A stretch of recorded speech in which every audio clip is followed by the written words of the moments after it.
ये किसी की भी नागरिकता लेने का कानून नहीं है, छीनने का कानून नहीं है। इस देश की माइनॉरिटी को और विशेषकर मुस्लिम भाइयों को भड़काया जा रहा है।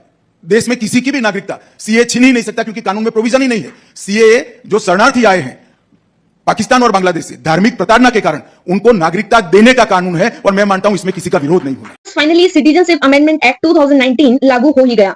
इसके इम्प्लीमेंट होने के साथ ही अफवाहों का दौर भी शुरू हो गया है। लोगों ने ये झूठ फैलाना शुरू कर दिया है कि इस अमेंडमेंट के लागू होने के बाद से भारतीय मुसलमानों की नागरिकता चली जाएगी, उनसे उनके दस्तावेज मांगे जाएंगे। खबर आने के बाद के लगातार ये कोशिश की जा रही है कि इस कानून के नाम पर इस देश के मुसलमानों को भड़काया जाए। यकीन मानिए दोस्तों, ऐसा कुछ नहीं है। हेलो, मैं एडवोकेट अमूल्य जैन आप सबका स्वागत करती हूँ इस यूट्यूब चैनल नोयो लॉ पर। आज हम डिस्कस करेंगे कुछ क्वेश्चंस के बारे में, जैसे कि क्या है नागरिकता संशोधन अधिनियम, इससे लागू होने से किस किस को फायदा होगा, क्या ये कानून भारतीय मुसलमानों के खिलाफ है। आइए एक एक करके इन तमाम सवालों का जवाब देते हैं। इससे होगा इसका फायदा। तो दोस्तों, जैसे कि आपको पता ही होगा कि 11 मार्च 2024 को एक अधिसूचना लाकर केंद्र सरकार ने सीएए यानी कि सिटीजनशिप अमेंडमेंट एक्ट 2019 को लागू कर दिया। इस एक्ट के लागू होने के बाद से पाकिस्तान, बांग्लादेश और अफगानिस्तान से आए हिंदू, सिख, बुद्धिस्ट, पारसी, ईसाई और जैन धर्म के लोगों को भारत की नागरिकता देने का रास्ता साफ हो गया। इस कानून के लागू होने के पीछे भारत सरकार का मकसद ये है कि ऐसे गैर मुस्लिम्स जिनका इन 3 मुस्लिम देशों में धर्म के आधार पर अगर उत्पीड़न यानी कि हरासमेंट हुआ है, उन्हें भारत की नागरिकता दी जाए।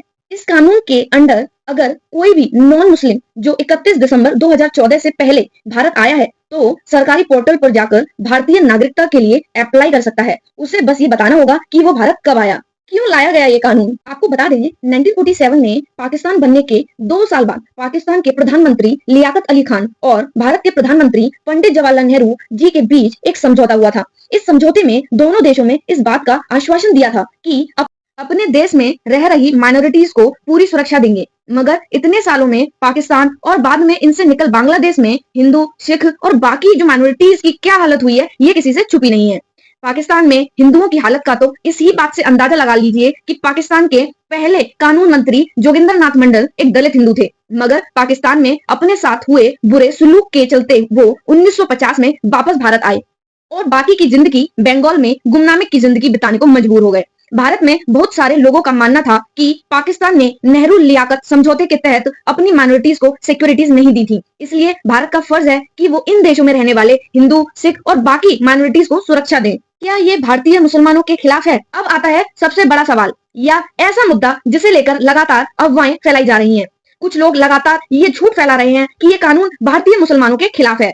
तो मैं आपको बता दूं, इस कानून का भारत के मुसलमानों से कोई लेना देना नहीं है। सरकार ने भी ये क्लियर किया है कि ये नागरिकता देने का कानून है, ना कि छीनने का, और इसका भारत के नागरिकों से कोई लेना देना नहीं है।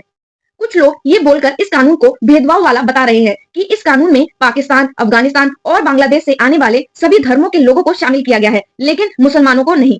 अरे भाई, इस बात की शिकायत है तो उसे भी क्लियर कर देते हैं, और इसे समझना कोई रॉकेट साइंस नहीं है, बड़ी सिंपल सी बात है। पाकिस्तान, अफगानिस्तान और बांग्लादेश ये तीनों ही मुस्लिम देश हैं। अब इन तीनों ही देश में अगर माइनॉरिटीज के साथ अत्याचार होता है, वो माइनॉरिटीज जो देश के बंटवारे से पहले देश का ही हिस्सा थी, तो ये क्या भारत का फर्ज बनता है कि ये इन लोगों को प्रोटेक्ट करें? अब ऐसा तो नहीं हो सकता है कि इन तीनों मुस्लिम देशों में रहने वाले मुसलमानों के साथ मुसलमान होने की वजह से अत्याचार किया जा रहा हो, ऐसा तो है नहीं। कुछ लोग ये भी आर्गुमेंट देते हैं कि अगर इन देशों में सिया और अहमदिया मुसलमानों का टॉर्चर किया जाता है, तो भाई सिया और अहमदिया तो मुसलमानों का सेक्ट है यानी कि सेक्शन है, और जो सीएए है यानी कि सिटीजनशिप अमेंडमेंट एक्ट जो है वो धार्मिक माइनॉरिटीज के लिए है, ना कि किसी मजहब के अंदर पीड़ित लोगों के लिए। लोग ये भी तर्क देते हैं कि 1947 में जब पाकिस्तान धर्म के आधार पर पहले ही भारत से अलग हो चुका है, तो फिर 1971 में उससे अलग होकर बांग्लादेश भी बन गया, जो अगेन मुस्लिम कंट्री है। जब पहले ही मजहब के नाम पर भारत से 2 देश निकल चुके हैं, तो अब इन देशों के भी मुसलमानों को भारत में अगर सिटीजनशिप दी जाएगी, तो भारत ने फिर अपना बंटवारा सहा ही क्यों? बताइए, क्या पहली बार आया है ऐसा कानून? एक सवाल ये भी पूछा जा रहा है कि पहली बार इस तरह का कानून आ रहा है, तो आपको मैं बता दूं, ऐसा नहीं है। इससे पहले भी ऐसा कानून आया है। इससे पहले 2 बार ऐसे कानून आ चुके हैं।